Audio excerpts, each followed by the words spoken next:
3, 2, 1. Anu, welcome to the December 26th podcast. How are you? I'm blessed. How about yourself? I'm doing well. I mean, you came in glistening with the jacket and the sunglasses and the jewels. Cold. Hey. I see you. Hey, glasses are the window to the soul, and I ain't ready to give them all that yet. You know what show you're on?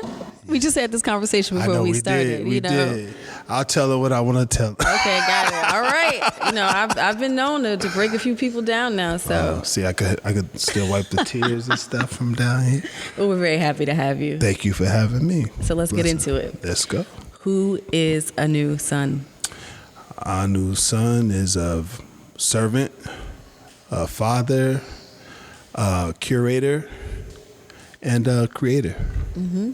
A creator in what way? I just try and birth the voices that I hear in my head, manifest them into the earth. Yeah. Is that my phone? Probably. Okay. Damn, Siri, you gotta relax. I wasn't even hollering at you. Siri was all about it. It's on silent. Siri does not abide she by. Don't care. Yeah, she doesn't care. But it's just really, I just like really. I try and be a blessing to other people and have a role in helping everybody be themselves and help people learn from my experiences and my travels. And but I'm a creative at heart. You know what I'm saying? I'm a nurturer, you know, and artist, you know. You're also out here known as Anu the Giant as well. Yeah, Anu the Giant. Giant, though. I'm a gentle giant, you know, the stature, you know. So it's like I just figured I did a play on words from Andre the Giant, and you know, it's a stature. I wanted to challenge people to supersize it. You know what I'm saying? People need to upgrade that size in their life, not be scared of messing with a giant sometimes. Okay, so tell me what creation looks like for you. Creation. How does that manifest in your life as a creator? Creation is a process. It just happens naturally if you're fluid and in tune with the voices and your inspirations that come through you. You know, it's about trying to figure out what it means that you're being inspired by or convicted to do, and finding a way to make that take shape into the physical realm, you know? So it could be art, it could be fashion, it could be music, it could be anything, you know? It could be the spoken word, it could be anything. So it's just like, you know, my thing happens to be creative, also visual, and style, because I like clothes and stuff. But it's just me trying to be like the talents and the gifts that God presents me with in my mind. I just try and birth those in any way I can, and the inspiration comes from, like, because you never get it exactly how you hear it or how it's presented, but it's just trying to do the most close representation of that. You know what I mean? It's crazy. So did you always know that you wanted to be a creative and a curator? I was always kind of naturally that awkward kid, you know what I'm saying? That because through my size, I played sports, I played football and stuff. But I've been a drummer since I was a little kid. My uncle taught me how to play drums, and my godfather was jazz legend Lionel Hampton, right? So I grew up playing, like, while people was listening to hip hop and stuff like that, I was practicing playing drums to like Buddy Rich and Lionel Hampton and Dizzy Gillespie, Miles Davis records, you know what I mean? And then I was like heavy into rock and roll, so I listened to groups like Kiss, Iron Maiden, you know, all that type of stuff like that. So it was uninhibited. My through line, my influences weren't just so, it wasn't steered toward, I was free. You know, I was open, I was free to my influences. And so I was always open and creative in that. And I was kind of, me being a Pisces, I'm a heady person. You know, I'm flighty, I'm in my head.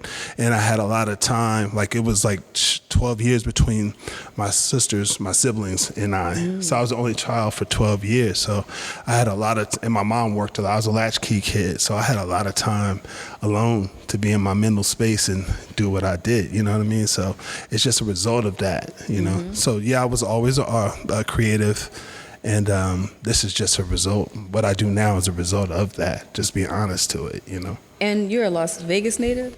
Originally from Las Vegas. What is that like? Because, you know, those of us who are not from Las Vegas, we just know it, it's like summer camp for adults. But I think sometimes we forget that there are people that actually grew up there. So what was that like growing up in Las Vegas? It's deep. I actually hope somebody one day does a movie about it because there was a great migration to Vegas from families from the South for work opportunities in the casinos and for silver mining and everything, And we actually had a black hotel called the Moulin Rouge that was huge. It was Really? the most place. The biggest place. It was bigger than all of the strip casinos because, at the time, like when they had the Rat Pack and Sammy Davis Jr.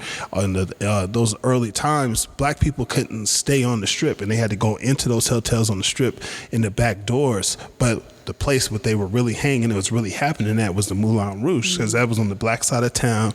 It was a casino and a hotel, and that's where all the musicians would go play late night and hang.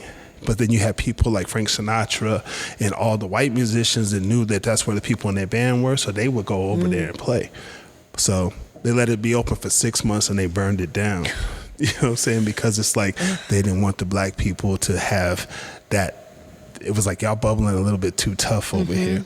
And people never talk about that story. So that's a story I think should be told. Absolutely. I mean, as someone who I consider myself a student of history and a student of just music history as well, I had no idea. And then the funny thing about it is all the families that moved there, they didn't want us next to the strip. So they've made a black side of the town. They call it Westside, but it's actually the northern part of Las Vegas.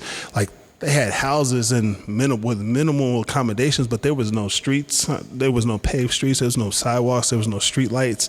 There was none of that. So we built all that up.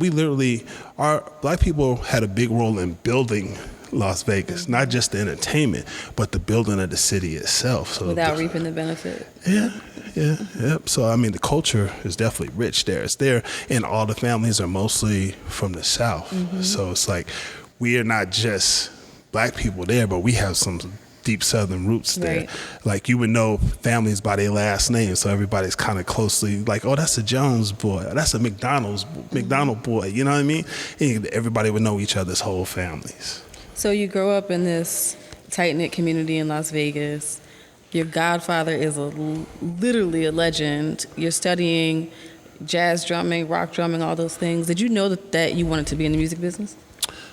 I didn't think about, I always had a passion to play drums. It wasn't necessarily about to be in the music business. And as I got older, my dad was a professional bodyguard who worked for Wayne Newton, which is another Wayne story. Wayne Newton. So I grew up around Wayne Newton. Like that's my godfather, like another godfather to me. Like my dad worked with him his whole life. He was his road manager and his bodyguard.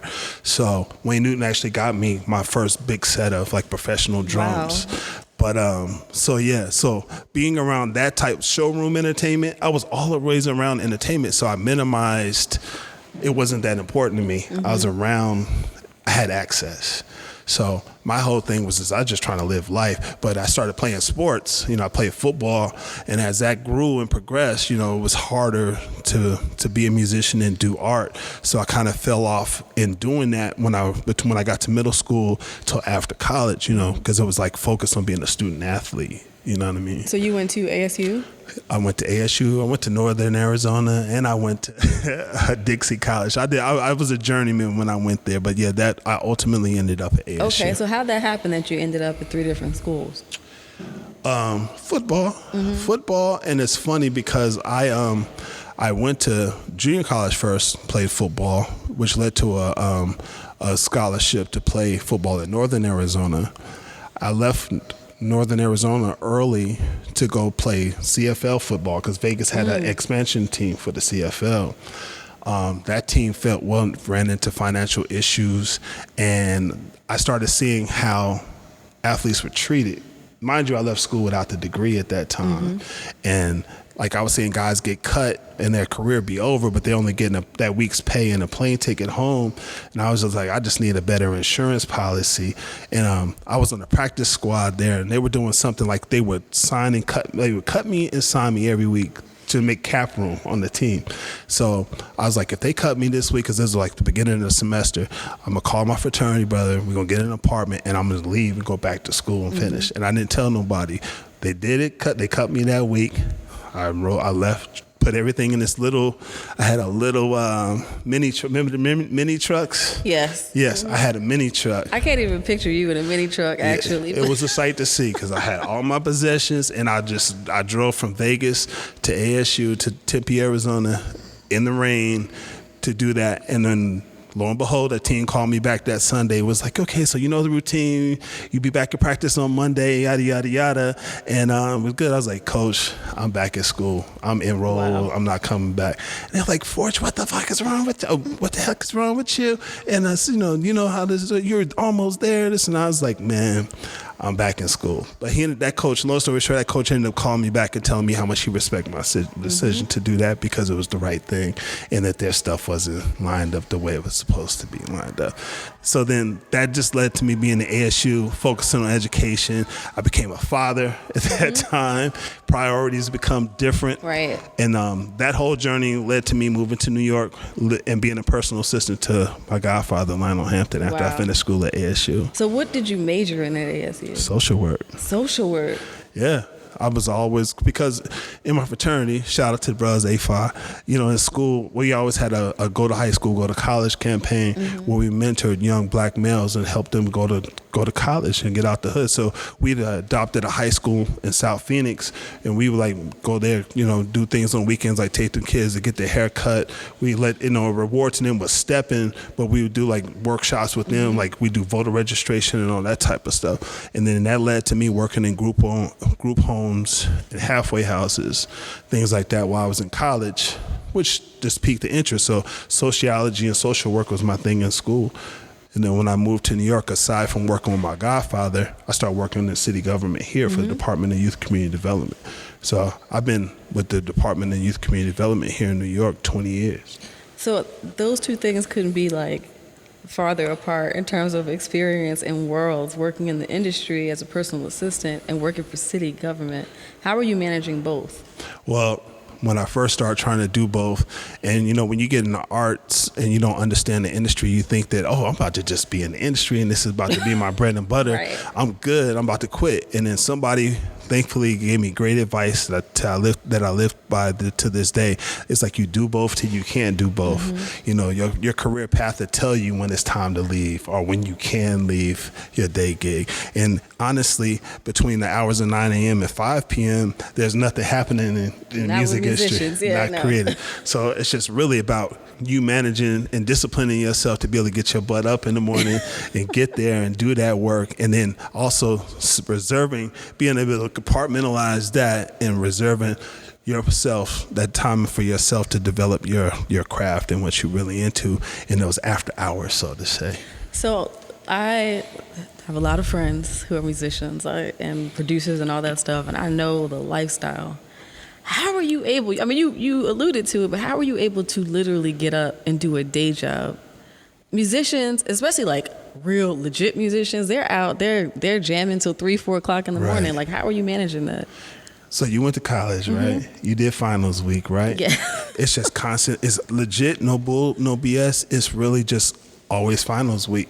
It's like that sounds like my worst nightmare. You study all night. You do whatever you need to do all night, and depending on how late you get home, you shower. You might need to put on whatever you're wearing the next day and lay down for a couple hours and just find a way to brush your teeth and go get there. Just arrive and you get there, and then you have to nap. You have to throw naps in here and there. But it's really that. It's like really just being able to do it. It gets harder later, but the thing is, if you put in that time and that work early, hopefully the evolution and the maturation of it and your elevation of your position within the game, you would naturally be allocated more time to be able to do that, like rest. Like Pharrell works his studio, his recording schedule is really like a 9-to-5 job. Like he leaves the studio like 9 p.m. like to go home to his family, this and that. So it's really that. It's like it's really putting your nose in the dirt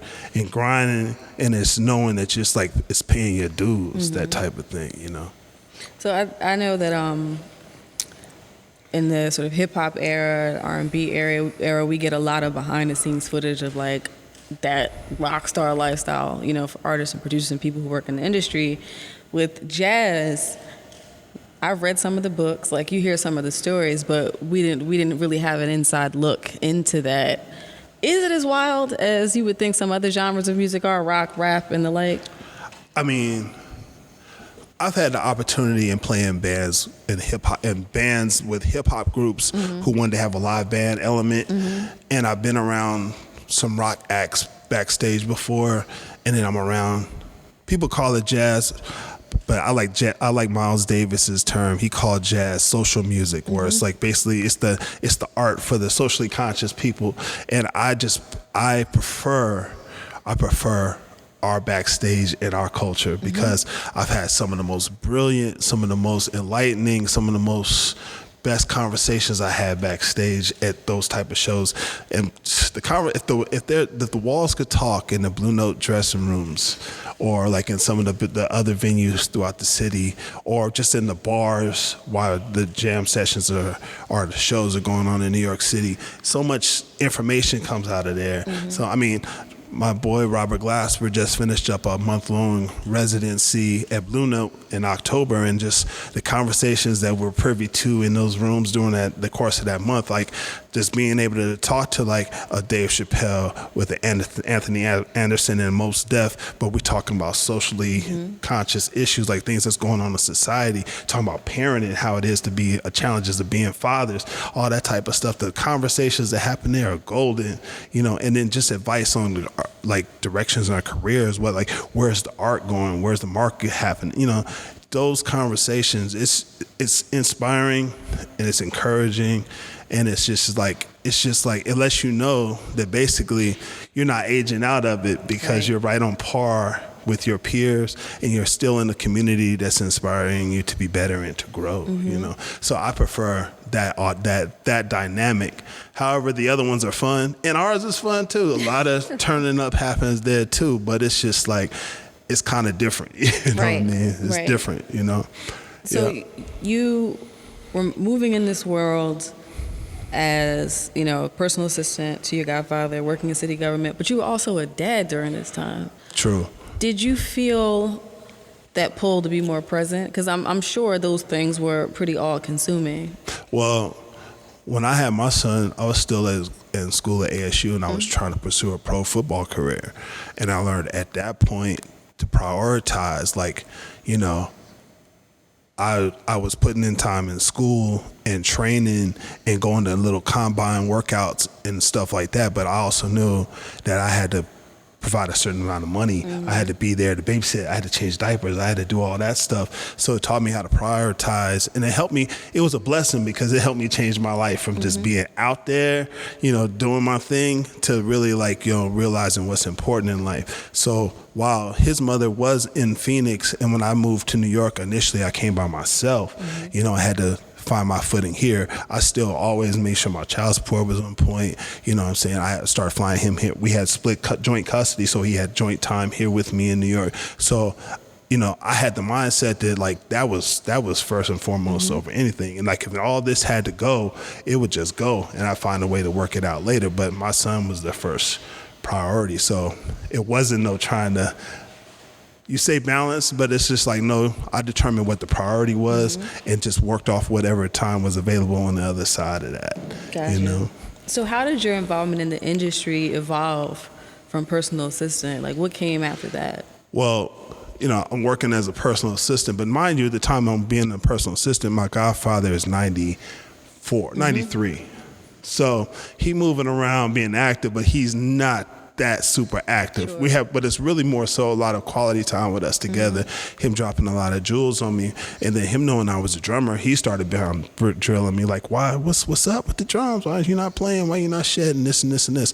I was like, man, honestly, after I got to middle school, the priority became football, and I kind of lost it. I haven't played drums in 10 years, so I don't have it no more. And he was like, you always have it. When you touch the anointment with that gift, it gets rusty, but you have it. And then long story short, ended up, he got me a set of drums. I got a couple modules and started recording my ideas and laying them down. I started writing. I started going to open mics. So I started out doing just poetry. Really? And it's funny because the time that I made the commitment to myself to get out there, because it's intimidating to be in the Big Apple, to be in New York. Talent on every corner. And you haven't, but you're rusty. You haven't done shit in like over easily 10, 15 years, but you want to put yourself out there to see if you're on par and what you're doing is what you're supposed to be doing. So I was like, okay, I'm gonna hop out there. And at that time, you had to get the Village Voice newspaper to find out what open mics were going on, what jams, where places you can go to get on stage at. So I was like, I'm gonna do that this week. And I set the week in the venue, which was Brooklyn Moon, that I was gonna go to. And lo and behold, the day that I went, that I set for myself to go, 9/11 happened. Wow. And I was just like, nah, but I still went that night. It was a somber crowd. You went to Brooklyn Noon on 9/11. Yeah, I still went that same night. It was just like, because it was just like, I believe that you have to show God that you're committed to doing whatever it is you're gonna do. Even in New York, when people move to New York from other places, I tell them, like, look, it's going to be a grind. Right. New York is going to it's going to make you prove your allegiance to what you're trying to do. And it's really just pushing through.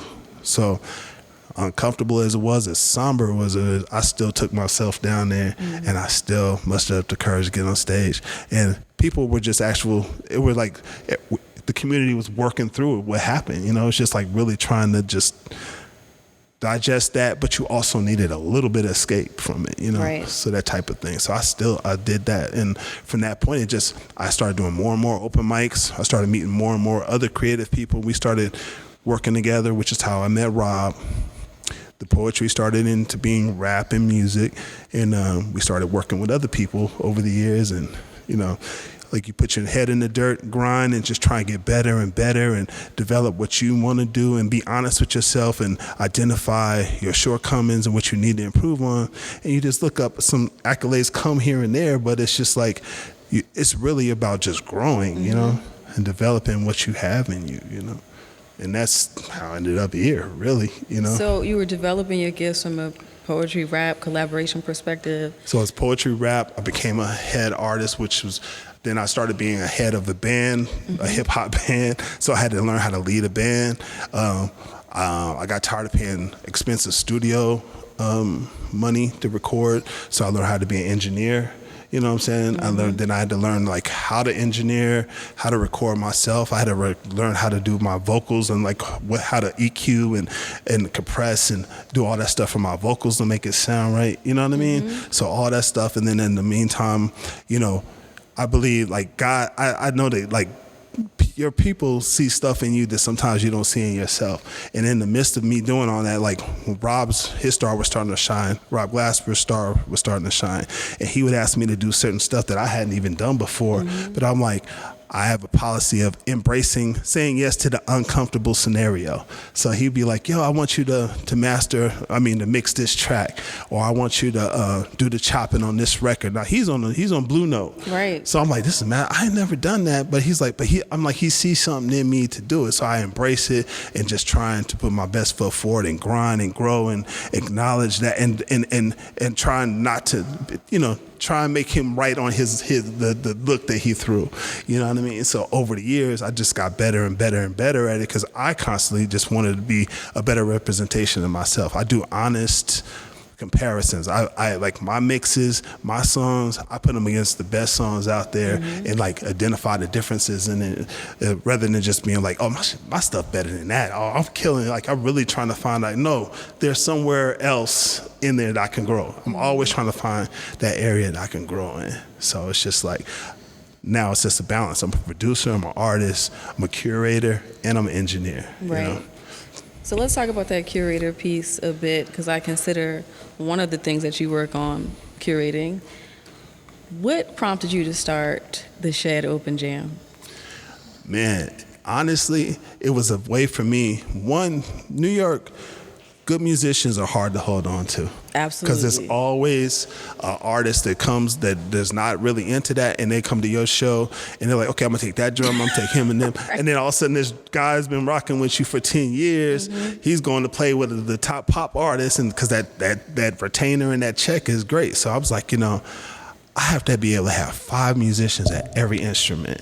And then I also got bored with the current state of music because what's on the radio, it just wasn't inspiring to me. I'm not going to judge it because everything has its place under the sun, but I just wasn't inspired by what's happening. So I was just like, I'm going to start a jam session. To one, I could always find the young guns, the people who are coming up at every instrument, so I could fatten up this Rolodex. I always have some musicians to pull from, and I could find the feature artists, the creative people who are making music that inspires me. That's dope. You know what I mean? Because when I moved to New York, that's when that was the golden age of music and neo soul here in New York. I moved here when D'Angelo, Erykah Badu, Common, they are all the Electric Lady recorded Mama's Gun, things fall, Phrenology, and Erykah was with Common at the time. She was doing Mama's Gun, and the Roots was doing their jam session here at Wetlands, Black Lily. So that community, that inspiration, and constantly being around that type of thing is that's a whole nother level of feeding. Like, musicians would sit outside of there and just wait for them to come in and out all day. Right. Get their CDs to them, or just sit on the wall and write. This one, the village was cracking back then. And I just saw that whole culture leave. Actually, it dissipated after 9/11, so it was just like seeing that leave and seeing that void there. It put a void in me as far as my creative inspiration, but I also saw the effect it had on the artistic community. So I'm always trying to let me try and get back and show the people that's coming up what it could be, like how we could grow together. I want to have an artist community and stuff like that. So it's really about building a community of artists, a place where you can find the next emergent talent and the hottest musicians at every instrument, So for the people, because those of us who live here know that the Shed is an institution, but for those in other places, what does the Shed look like today? Is it a weekly thing? Is it, how does it work?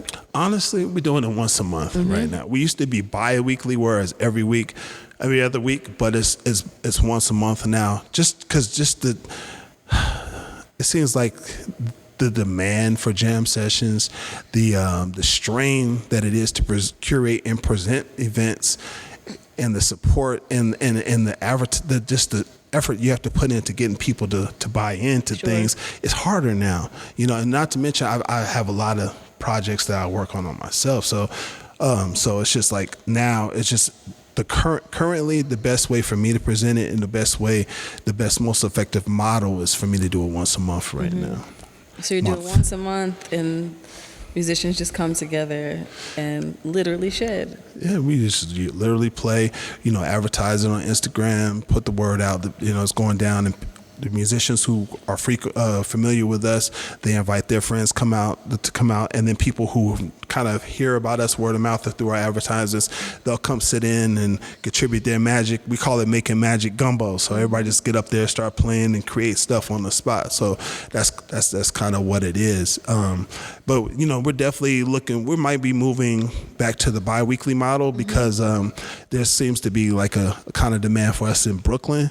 We're in Harlem, so we do a bi-weekly in Harlem, but I'm thinking about coming to do that other week down here in Brooklyn, you know what I'm saying? So we can just touch the people in all their areas, because these billionaires is pushing everybody out of Manhattan, you know what I mean? So now you got to go on these little cuts, these little sweet spots, and on these other boroughs where all of our creative people, our family members, our Martians are hanging out at, Right. So you mentioned, I want to go back to the point you mentioned about these pop stars plucking musicians, right, and putting them on these major tours, major opportunities, which I think is great in terms of getting revenue, those musicians getting revenue. However, you see pop stars creating a sound that we've been doing forever. How do you feel about that when somebody who's, quote, more mainstream or just don't look like us gets the recognition for musicality that has existed in our world as far back as we can remember? Well, it's the colonization of the art, but it's always happened. We've always been the tastemakers, you know what I mean? And it's tough to watch. And, like I said, I try and help people not make the mistakes that I made. And when musicians I may know that seem like they get a little look or opportunity to do things, I try and be like, look, take that, get that bread, but also keep this in mind, and just seeing like you can't rob nobody of their journey. You know what I'm saying? The struggle, the beauty's in the struggle. And when you're trying to tell people that and you're just trying to have them not make the mistakes you make, some people take that different ways. Like, oh, you just hating on me. You don't want me to get this bag. I'm not gonna get the bag. But you don't realize they're taking you for the sound. They want you to authenticate what they're doing to bring what's really something that we're stirring on the underground and bring that into what they're doing to make them more authentic.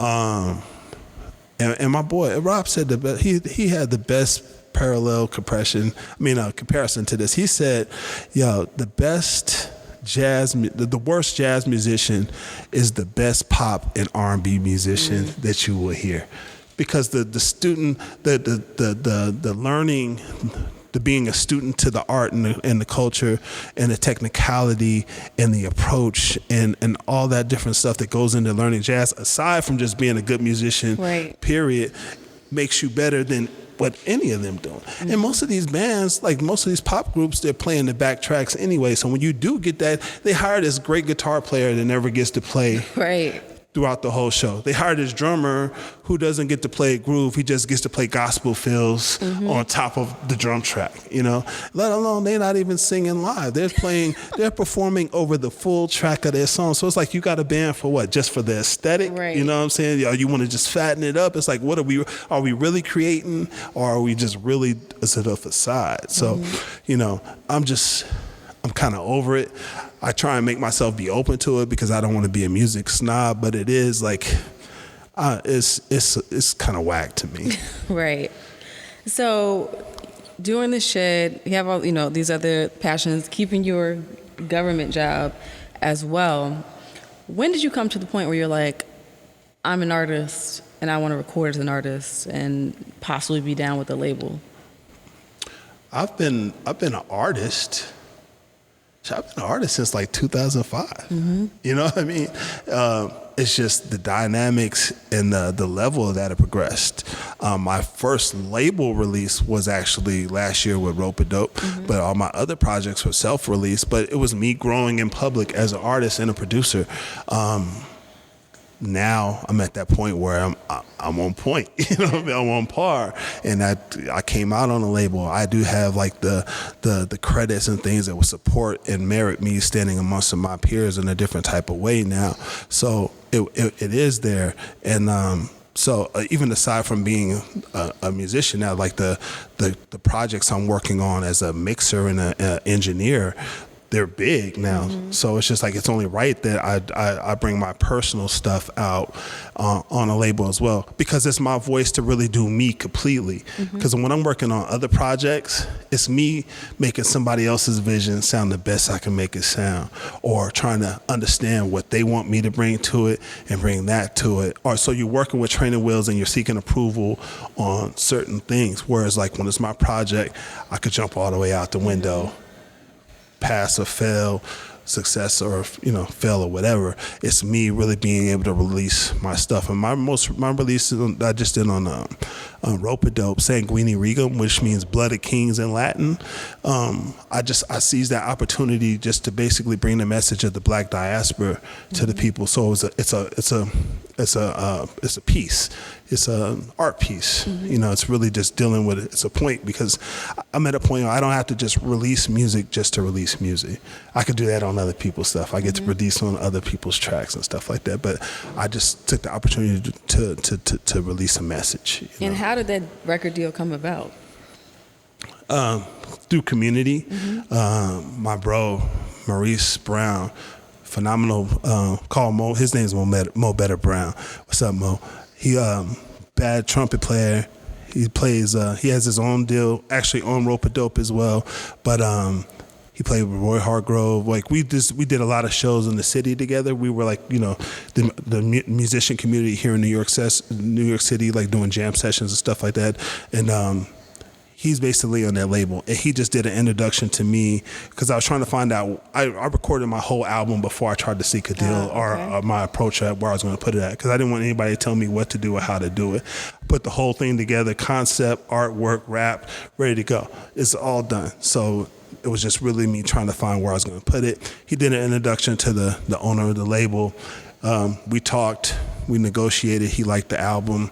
He liked the way I was, what I was doing. And Mo advocated for me, and that relationship opened another relationship that led to my album getting put out. So what is promotion for an album with, people know the big labels, right? The Sonys of the world, the Warner Brothers, et cetera. But what does promotion look like for an album? You come to them and you're like, it's done. Let's figure out a deal for distribution, but it's done. What does promotion look like in that instance? It's so not what people think it is. You have to minimally turn an album in 3 months before you want to put the album out. And the further you are underground, the more independent you are, the further more you need to basically turn it in advance. Like, you have to give, like Spotify doesn't want to you're not going to get on any playlist, which is golden for people hearing your songs on Spotify and for you getting spins. And you're not going to get any promotion on there by just releasing your album, giving it to them when it comes out. They want it 3 months in advance. Now, your record label, they need 3 months to get it to Spotify. Right. So now you're talking about, if you're a really underground label, minimally you're talking about 5 months you need now to basically do a solid marketing plan, basically send those emails out, those umbrella emails, and then those certain people that bite on it that will do reviews or feature it on playlists or put it on their sites. So sorry. So it's like that the timeline is crazy, and artists who think they I went through 2 albums of self-releasing. These artists who telling these other artists that they're like, I did it myself. Nobody is really cutting through doing it by themselves. You need the people who say they independent are not independent.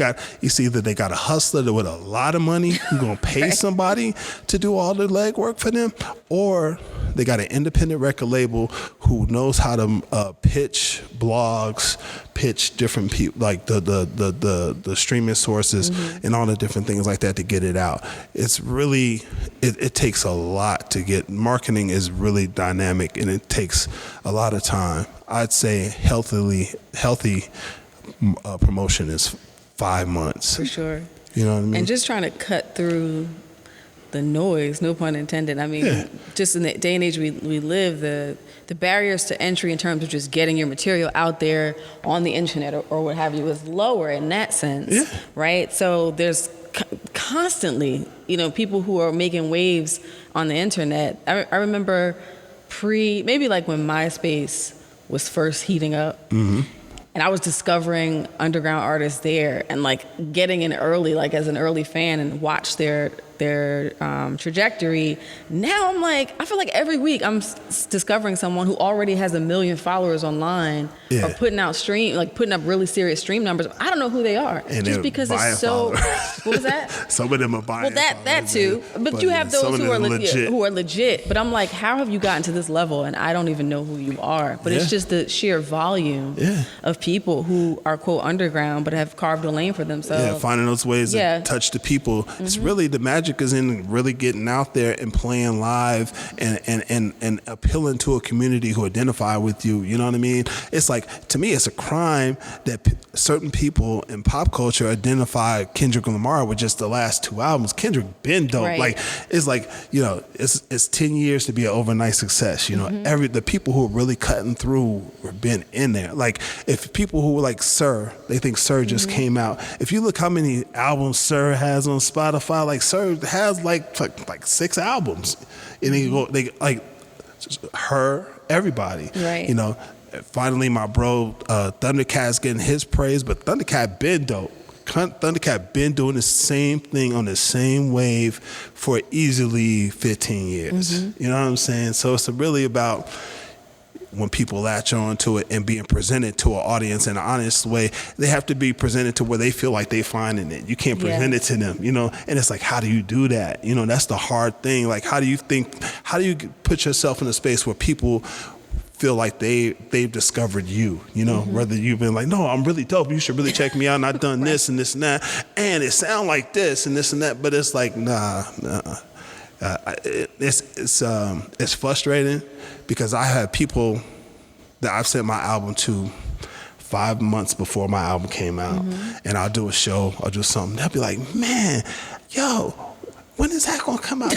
You didn't get that to," like DJs be like, "Bro, you gotta give me that so and so single. How you not gonna share that?" I'm like, dude, I gave that to you a year ago. Right. I gave that to you before I even turned it to the label. So you had it 10 months ago. But then, you know, you got to act like that's their, because that's their point of recollection. So you got to honor it. You got to act like you never sent. Like, oh man, my bad. I'm gonna send it to you. I got you, bro. What's your email? I'm gonna send it to you tonight. You know what I'm saying? And just accept the fact that blessing that they finally on it. But it's rough. And I mean, I think that happens with fans too. Like early adopters, as someone who I'm sure is an early adopter, right, and knows people's career path. Have you ever had that experience where you try to turn somebody on to someone and you're like, you gotta hear this artist, they're amazing, and they're very early in their career and they kind of blow it off. Yeah. Then they come back to you with the artist, like once they make it on the charts. And I'm like, I told you about that, like 10 years ago. I told you about him. Exactly, and that happens with me a lot because I'm really into like world music. So I listen to a lot of UK artists, a lot of people from abroad, and like when Nicki Minaj got hot and people were like, I was like, okay, have you heard of like Little Sims, or have you heard of Layla LeSure or Miss Banks? Like, it seems like she was spending a lot of time in London getting these flows down. Like, I know like 5 rappers in London is already doing that whole thing, and then all of a sudden they'd be like, "Oh, have you heard this track?"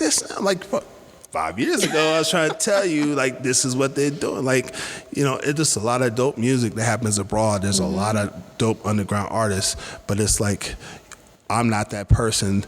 The radio stations tell people what to like, and they do it. They fall for it. Like, songs that are horrible, they bombard you with it, play it 30 times a day, and it just gets in your mind, and you're like, oh, it's me. It really is dope. And then you start programming yourself to believe that it's great, but it's trash. Right. It's trash. But you have had a hand in the careers of some artists that are reputable and severely talented, like one of my favorites, Ledisi. Oh, yeah. How'd that come about? All those collaborations are a result of Rob. And Rob being a sideman playing with those people at certain times and contributing to their art. Like, the best way to cut through as a musician or artist is trying to be a blessing to somebody else. Because then, it's easier you call somebody that you've helped, and they'll be like, okay, well, he did this for me, let me do this for him. Rather than you making cold calls, asking somebody to do something for you that they had no relationship with you or no nothing. So, like, Rob and I, we developed our in-house production crew of us doing things, and as he started doing black radio and doing his albums, and him reaching out to those artists and exercising those relationships to do those things, projects just started coming out of it, like after Black Radio 1, Black Radio 2, and then we did a Miles Davis album, collaboration album. It was inspired by songs that Miles did, and we made original songs off of it.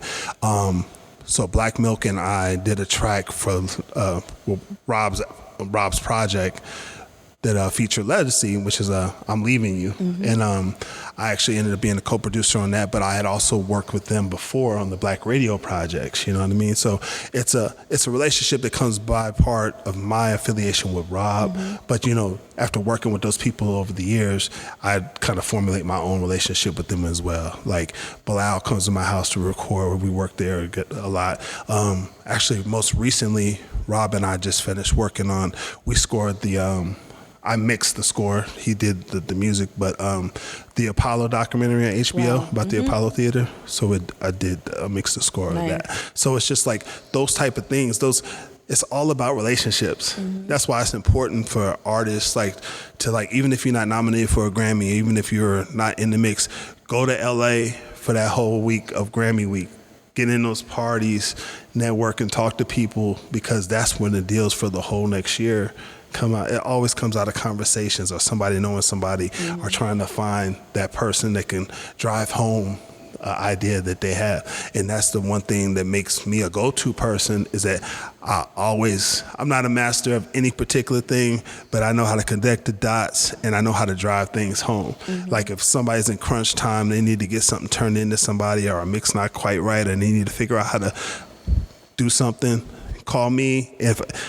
If I'm not the one for you, I'm gonna tell you I'm not the one for it. But if I take on, it's gonna be done. I'm gonna deliver it on the time that it's supposed to be delivered, maybe early, and it's just gonna be on point. You know what I mean? So it's just really, that's just how the whole thing works. You know? Yeah, I was just looking at a few days ago Jermaine Dupri's IG, and he was saying that just a couple of months ago he had said that he wanted to work with the Clark sisters, well, legendary 40-year career in gospel music.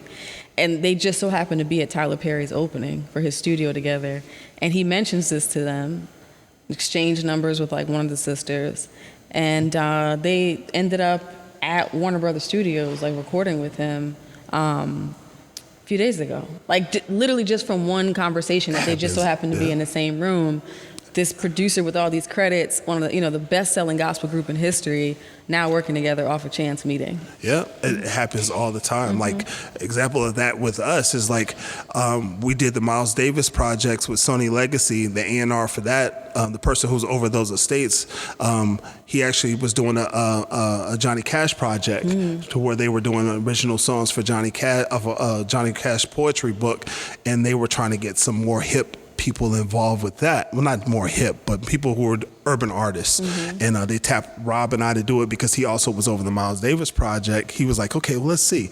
So Steve brings Johnny Cash's son, who's over Johnny Cash's whole estate. We all congregate in my home studio in my apartment in Harlem and create a song based off of that. And so then we get the song down, we get the whole thing, but we need a male vocalist. Now my homeboy from college at ASU, Eddie Blackman, who's a producer, he's a manager and like a CEO cat. He was with Kanye's Good Music when it first started, but he happened to be managing Ro James. He lives here in New York. So I'm like, yo, what do y'all think about Ro James? Now, I didn't know Ro personally, but I knew Eddie. So I reached out to Eddie, like, yo, what do you think Ro would do it?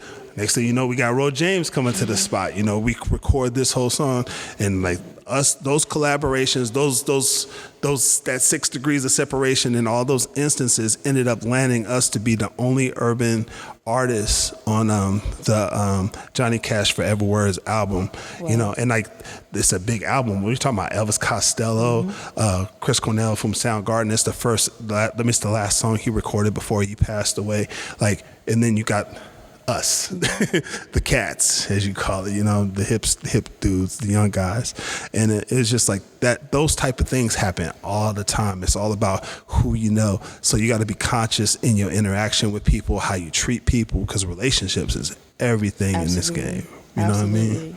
So we look at somebody like Robert Glasper, who is an incredible musician, who has gone into the mainstream. And what I mean by that is there are a lot of people who I know who listen to the radio, but know who Robert Glasper is. He's almost like an exception to the rule of like folks being underground. These really skilled, musicians who have the technicality piece, can read music, all that stuff, classically trained.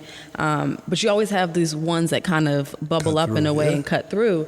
Do you think there'll ever be space for more than one at one time? It's all about, I hate to say it, but the ability to the crossover, how to appeal across that color line, that social norm line, that appeal line to where it's like people who have your interest at heart. It might be your politics, it might be your fashion or whatever, but whatever makes you connect to a broader audience that brings you in. Rob cut through because Rob is a technician and he's a student of music, and he wasn't afraid to like explore other boundaries, and he don't care about judgment. You know what I'm saying? Rob don't care nothing about it. So, but it's like, okay, you might judge, like jazz snobs might get at him about the way his approach to music now, but I bet you nobody want to play against him because he could play all that stuff you play and then play other stuff over it. Just makes it where it's like, okay, he's authentic. Authenticity is basically is bond, is tried through fire, is a sword. It's, you know what I mean. It's a diamond. It's going through pressure. You know what I mean. So that alone should stand the test of time. But it's like it takes more people. You know, he was blessed to be in an opportunity where, you know, his talent was acknowledged and broadcast by big entities, because you need that. You know, it's even in sports, like the best football, the Hall of Famer football players would tell you they weren't the best player on their team, or they weren't the best person they experienced in their whole career. It's basically a combination of all those different elements, or other people buying into what you're doing to help propel you to that next level, you know? So shifting gears, tell me about a time when you had to be extraordinary on an ordinary day. Extraordinary? That happens all the time. No, really. That's becoming a recurring theme on this show every day, right? No, because it's like you gotta put yourself aside in so many different situations and just be a servant to whatever that scenario is. You know what I mean? It's like, you know, in art, especially with real musicians or real artists, it's like an unspoken code that you don't bring your personal dilemmas, afflictions, and conditions to the art, to the space.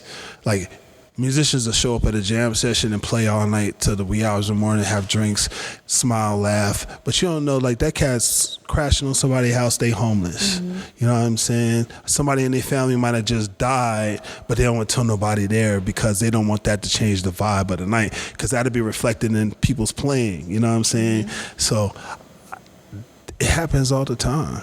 It's like, shoot, man, it's I mean, I was recording one of my songs for my album when my dad died before, and just being able to find a way to write through that, you know, and record that, you know, and even my last album, just working on talking about songs. I mean, making songs and writing lyrics about the diaspora, the stuff that our people went through, and, you know, crying while you saying the lyrics, because you're like, you really, when you speak words, when you think words or you read words, you can still keep it in a little bit. But when you birth it and you saying it out your mouth and you're trying to present it with the conviction and the honesty and the compassion that it should be presented, it affects you a different way. So it could come down on you. So it's just like, it happens all the time. I you know, it's just like, I just find a way to show up and stand up and all different things. It happens so frequently that I just can't identify one specific thing, you know what I mean? But it's just really just trying to dig deep and stand up, but it happens. It's a constant thing. Depression is a frequent, like, I battle depression heavy, you know. A lot of my friends battle you. Like, when you start talking, nobody talks about it initially, right? But then all of a sudden you started sharing just a little bit about what you're going through. They're like, oh man, I'm going through the same thing, you know, this and this. And I'm like, we could have been talking about this for years, you know what I mean? But it's like, you know, everybody, the artist people, we had the most conviction because we're the most in tune, you know. And I think sometimes the greatest art is born out of pain. Hands down, hands down, yeah. So how do you find peace in that, not only in that battle, but also highlighting social issues in your music? Because I don't know about you, but anytime you focus on that kind of thing, especially how it affects the diaspora, for me personally, I have to work not to see everything through that lens every day and walk in a place of bitterness or negativity. So how do you maintain peace despite the depression piece and doing the work to really highlight certain social issues?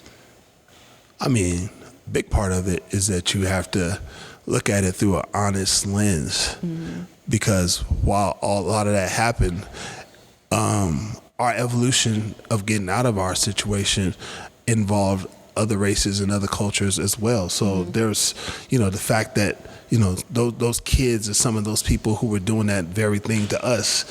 We got the kids. They're helping us now, you know what I mean? Dr. King had Jewish people, white people that were supporting his cause. Malcolm had people standing with him in his latter days. But the thing is, it's just like, is a detrimental situation, and it still happens today. It's a systematic thing, and I realize that it's really based in fear. They're intimidated by us. You know, we come from the original continent the original seed. You know what I'm saying? It all bursts from there, and people might try and dodge that and have fear in the fact that they might be a little bit distant from that or that connectivity with that, but they can't ignore it. It exists. It's still true. It's still us. And coming from a generation of a race of survivors, it's a job that we're tasked with to push through and fight through and bring it to the forefront. So you ain't got time to soak and be upset about it. You got to dig deep and be that warrior that our ancestors were, where they still kept their sense of self when they were still toiling them cotton fields and doing everything and being enslaved. They still find a way to keep a part of themselves in it. So honor to them. You know what I mean? I got to find a way to dig deep and stand up and take it even to that next level. You know what I'm saying? That equality and struggle and pushing through and fighting. Because we're still not there, you know, and we can't. Complacency, you see where we are. Yeah. We got comfortable. You know, I think the drug epidemic and the lackadaisical, like a lot of it's reflected in the younger people today. We had a period of complacency, you know, a period where we're like, okay, we got access, we here, it's all great, it's all good, you know, and look, everything comes back. You know, the police murder rate increases, the opioid addiction, that's this lean, all that stuff. That wasn't traditionally stuff that people of color did. That's some stuff that we started doing when we started hanging out with other cultures and we thought we was hanging out in those other circles, you know, pill mixing and all that stuff. These are suburb drugs. You know what I'm saying? Like, you know, and like we raise our kids not to go through the things that we went through and have the struggles that we had. And sometimes, to a certain degree, sometimes that's to a detriment of them because they don't have the crisis management skills that we have. You know, these certain things that really, like, I noticed in my son, certain things that shake my son. I'm like, son, this ain't it. I'm gonna help you through this, but it's not nothing. Come on. When I punch him in the chest, like, come on. You know what I mean? But it's like, all right, this is my fault because like we gonna get through this. But it's just that, man. It's just like we are warriors. Yeah. We are originators and we're regal. We the original kings and queens. We ruled Germany, Russia. You know, we was here in America before slavery. They don't even talk about all that. You know, the Moors was everywhere. You know, so it's just acknowledging that, knowing that, and celebrating that helps it be more easier to dig in the hole and go back and tear the scars off the sore to get the true story and revisit the pain, knowing that at the end of that and at the root of all that is a regal tradition. You know? Absolutely. So you mentioned getting to the next level. What's the future look like for you in a perfect world? The future? Staying connected with the arts, finding innovative ways to present art and culture to the people, and using my influence to advance the social and economical conditions for our people. Awesome. Yeah. So just because I don't know if I've ever asked this question of anyone besides yourself, top 3 artists right now in rotation for you. Ooh. Top 3 artists in rotation. I like Sampa the Great. She's a female MC from the UK. She's crazy. Who else I like? Jay Dilla forever. Jay Dilla is that's the number one always because he changed the landscape of jazz music and hip hop. And who was third? I gotta throw Sade in there. I love Sade. Yeah, but it's just hard for me because I listen to so many different things. Like I let my daughter, she gets to listen to pop music and kids bop and all that stuff during the day, but every night at homework time and bedtime, she's either gonna go to bed listening to piano from Chopin or she's gonna be listening to Parker radio on Spotify. So she'll have to be well-rounded and cultured in that. You know what I mean? And have your kids picked up your interest in music in a serious way as a practitioner?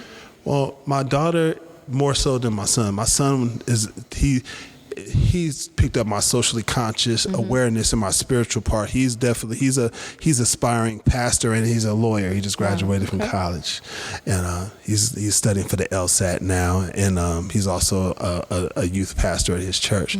My daughter, she's gonna give me my hands full. She's doing ballet at Dance Theater Harlem. She's also singing and dancing, and she wants to play piano. So she's there.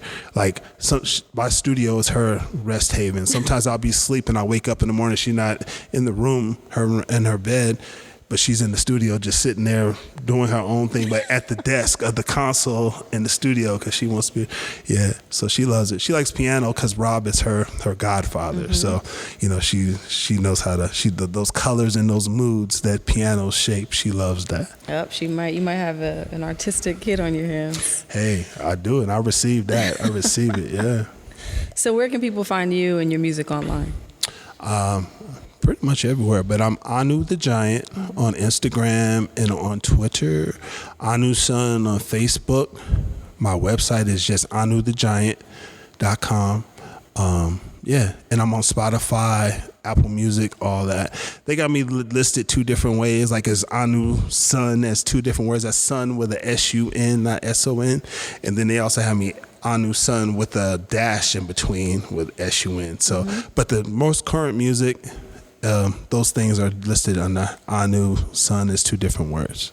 Awesome. Well, you have some impressive credits, both as a behind-the-scenes music industry person and as well as an artist. So it was great. We don't get music folks on here often. You might be, I think, our second one. So it was good to have you on. Thank you for having me. It's been a pleasure. Thanks for the conversation. Right. To our listeners, just 26ers, make sure you go check out Anu Son's music, and you dig deep enough, I'm pretty sure you'll find out what other projects he's on that he didn't mention. Yeah. Make sure to support. As always, like, share, and subscribe to this podcast. And remember to be extraordinary on an ordinary day. Take care.